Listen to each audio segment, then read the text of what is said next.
નમસ્કાર મિત્રો, હું જ્યોતિષાચાર્ય સત્યમ જોશી.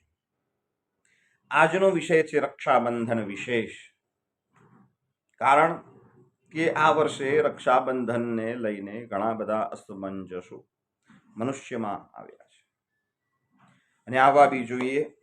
કારણ કે જો શાસ્ત્ર સંમત તહેવાર ઉજવાય તેનું ઉત્તમ ફળ છે. તો આપણા શાસ્ત્રમાં ઘણું બધું લખ્યું છે અને એમાં પણ રક્ષાબંધન, મૂળ રક્ષાબંધનનો ઉલ્લેખ રક્ષાને કાજે છે. રક્ષાને કાજે ગુરુ શિષ્યને રક્ષાપોટલી બાંધી શકે છે, ભૂદેવ પોતાના યજમાનને રક્ષાપોટલી બાંધી શકે છે, ભાઈ બહેન પોતાના ભાઈને રક્ષાપોટલી બાંધી શકે છે, પત્ની પતિને રક્ષાપોટલી બાંધી શકે છે. આમ આપણા શાસ્ત્રમાં રક્ષા માટે બંધાયેલ સૂત્ર જેને કહેવાય રક્ષાબંધન, એક એનું પણ વિશેષ મહત્વ છે. આપણા શાસ્ત્રોમાં અનેક ઉત્સવોનું એક વિશેષ પ્રાધાન્ય આપવામાં આવ્યું છે. જેમાંનો એક ઉત્સવ છે રક્ષાબંધન, જેને આપણે શ્રાવણી પણ કહી શકીએ છીએ. મૂળ શ્રાવણી કર્મ એ બ્રાહ્મણોનું નિત્યક્રમ ઉપાક્રમ છે. રક્ષાબંધન એ રક્ષાને કાજે બંધાયેલ સૂત્ર, એનું પણ એક અનેરું મહત્વ છે. આ વર્ષે તારીખ 30 ઓગસ્ટને બુધવારના દિવસે રક્ષાબંધન એટલે કે શ્રાવણ શુક્લ પૂર્ણિમા છે. પરંતુ આ વર્ષે લોકોમાં ખૂબ મતાંતર ઉદ્ભવ થયા છે કે રક્ષાબંધન ક્યારે કરવી, કયા સમયે કરવી, 30 તારીખે કરવી કે 31 તારીખે કરવી. રક્ષાબંધન મૂળ આપણે જોવા જઈએ તો શ્રાવણ શુક્લ પૂર્ણિમા 30 તારીખે છે. 30 તારીખે સવારે 11 વાગે પૂર્ણિમાની શરૂઆત થશે, જે 31 તારીખે સવારે 7 વાગે પૂર્ણ થશે. મૂળ પ્રથમ આપને કહી દઉં કે જ્યોતિષ શાસ્ત્રની દ્રષ્ટિએ એવું કીધું છે કે જે તિથિ 3 મુહૂર્ત એટલે કે 6 ઘટી ન ભોગવી શકે તે તિથિ માન્ય છે નહીં. માટે 31 તારીખે પૂર્ણિમા ફક્ત 45 મિનિટ ભોગવે છે. માટે 31 તારીખે રક્ષાબંધન માન્ય ગણાશે નહીં. તો રક્ષાબંધન 30 તારીખે જ કરવી. હવે 30 તારીખે ભદ્રા છે. ભદ્રા એટલે કે વિષ્ટિકરણ. ભદ્રા એ સૂર્યની પુત્રી છે અને વિષ્ટિકરણ એનું પણ એક વિશેષ મહત્વ છે. તો શાસ્ત્રમાં સ્પષ્ટ લખેલું છે કે ભદ્રાયામ દ્વે ન કર્તવ્યમ, ભદ્રાની અંદર 2 કાર્યો ન કરવા. શ્રાવણી ફાલ્ગુની ચૈવ એટલે કે રક્ષાબંધન અને હોળી, આ 2 કર્મ ન કરવા જોઈએ. તો રક્ષાબંધન ક્યારે કરવી? તો મૂળ વસ્તુ આપને જણાવી દઉં કે રક્ષાબંધન એ ભદ્રા રહિત સમયમાં કરવી જોઈએ. ભદ્રા રહિત સમય એટલે કે સવારે 11 થી લઈને 9:01 સુધી ભદ્રાનો વાસ છે. તો 9:02 થી રાત્રે 11:30 દરમિયાન રક્ષાબંધન કરવું શ્રેષ્ઠ છે.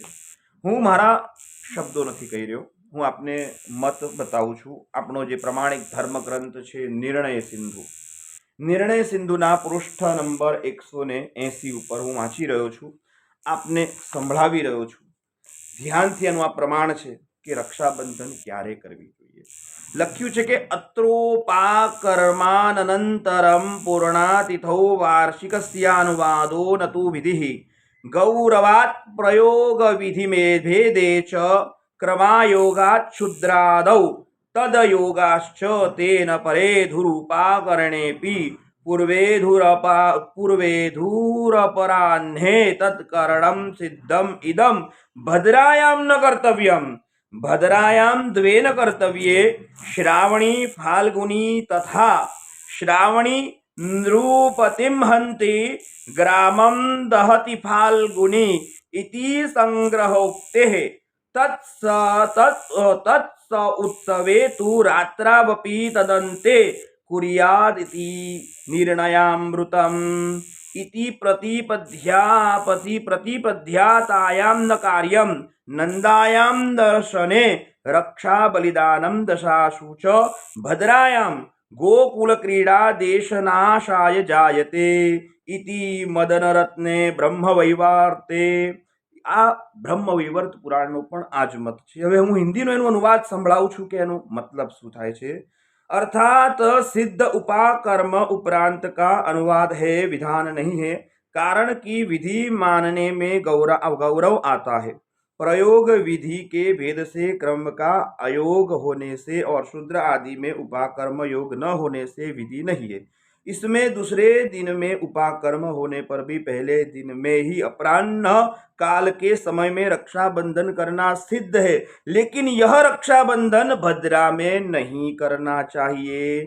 इसका कारण यह है कि संग्रह में ही लिखा है कि श्रावणी और होली ये दोनों भद्रा में न करनी चाहिए। करे तो श्रावणी राजा को और होली ग्राम को दग्ध करती है। भद्रा हो तो भद्रा के उपरांत रात्रि में भी रक्षाबंधन कर ले, यह निर्णयामृत में कहा है। यह प्रतिपदा में न करनी चाहिए। नंदा में दर्शन, रक्षा, बलिदान दशाओं में और भद्रा में गोकुल क्रीड़ा देशनाश के निमित्त होती है, ऐसा मद नर रत्न में બ્રહ્મવૈવર્ત में लिखा है।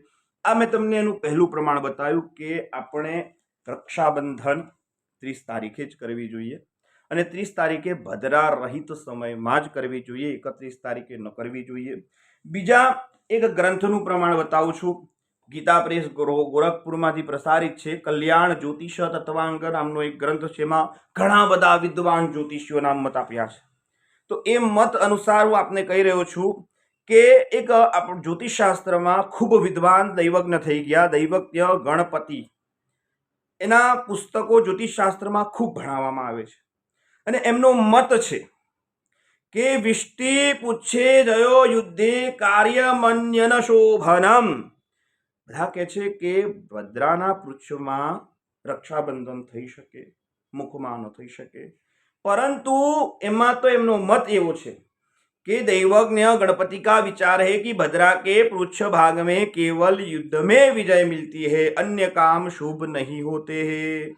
तो एनो मतलब कि आपण निर्णय आपने लई શકીએ नहीं। बीजू मुख्य लख्यू छे, आमा स्पष्ट लख्यू छे कि भद्रा में करणीय कार्य, भद्रानी अंदर शुं शुं कर्म करी शकाय।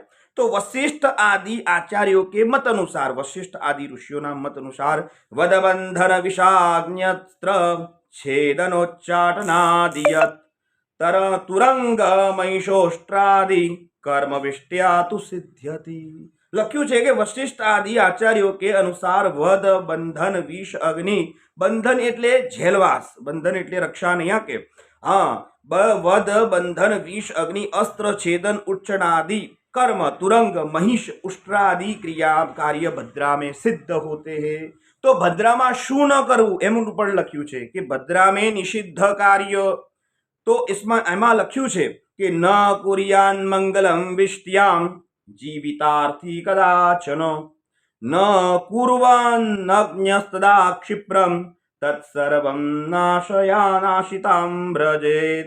એવું કીધું છે કે इनके अतिरिक्त अन्य मंगल कार्य यथा यात्रा, रक्षाबंधन, विवाह आदि संस्कार, दाह कर्म आदि भद्रा में निषिद्ध है। यह यदि किए जाए तो अनिष्टकारी होते हैं। तो मूल આપણે રક્ષાબંધનની વાત ચાલે છે, તો એવું કીધું છે કે ભદ્રામાં રક્ષાબંધન કરવી જોઈએ નહીં।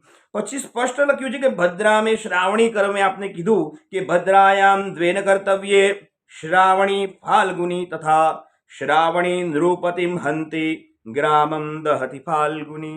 भद्रायां दीपिता होली राष्ट्रभंगम करोति वै नगरस्य च नैवाष्टा तस्मात्ता परिवर्जयेत्। એટલે કે ભદ્રામાં રક્ષાબંધન ને હોળી કરવી જોઈએ ને એનું એક અશુભ ફળ છે। બીજું સામાન્ય જ્યોતિષશાસ્ત્રની અંદર ઘણા બધા બાળકોને પ્રારંભિક જ્યોતિષનો એક ગ્રંથ છે બાલભૂત જ્યોતિષ।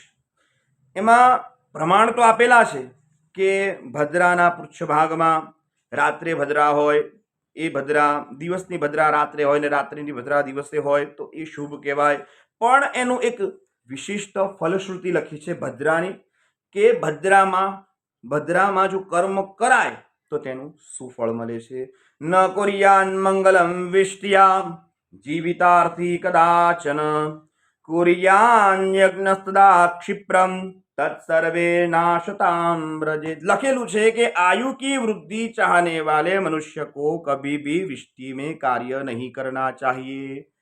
जो मूल से भी करता है એટલે કે ભૂલથી भी જો આ કાર્ય કરવામાં આવે, ભૂલ से भी करता है तो उसका पूरा काम नष्ट होता है. એટલે કીધું છે કે ભદ્રામાં રક્ષાબંધન ન કરવી જોઈએ. રક્ષાબંધનનો અર્થ છે રક્ષા કાજે બાંધવામાં આવેલું સૂત્ર. તો આપણા પ્રમાણિત ગ્રંથો કહે છે કે ભદ્રાની અંદર આ બધા કર્મો કરવા જોઈએ નહીં. તો શાસ્ત્ર સંમત મત પ્રમાણે 30 ઓગસ્ટને બુધવારે ભદ્રા રહિત સમયમાં એટલે કે ભદ્રા રાત્રે 9:01 સંપૂર્ણ થાય છે.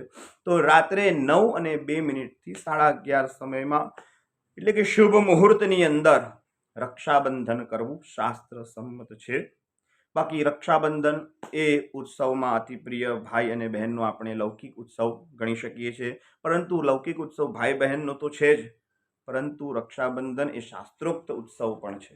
એટલે શાસ્ત્રમાં એના પ્રમાણ પણ આપેલા છે. એટલે મૂળ રક્ષા કાજે બાંધવામાં આવેલ સૂત્રનું ઉત્સવ એનું એક અનેરું મહત્વ છે. તો 30 ઓગસ્ટે રાત્રે ભદ્રા રહિત સમયમાં કરવું એ શુભ છે. બાકી રક્ષા પ્રત્યેક બ્રાહ્મણ પોતાના યજમાનને શુભ કર્મની અંદર બાંધતો જ હોય છે.